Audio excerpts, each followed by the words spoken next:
పాములు సల్లగుండా చెట్లు పుట్టల పొంటి బతుకుడు మర్చిపోయి జనజీవన స్రవంతిలో కలిసినట్టు ఇండ్ల చుట్టే తిరుగుతున్నాయి కదా ఈ నడుమ.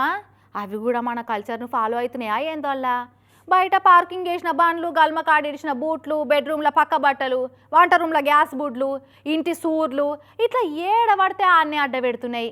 అయితే ఎక్కడికి వచ్చినా పెద్దగా భయం అనిపించదు కానీ పెట్టకూడని తావులు అడ్డా పెట్టి ఓ ఇంటోళ్ళను లైఫ్ లాంగ్ భయపడేటట్టు చేసిందల్లా ఒక నాగంబాము. ఓరి నీ పాము చల్లగుండో ఇంకేడ జాగ దొరకనట్టు ఏడ మెట్ట పెట్టిందో చూడు.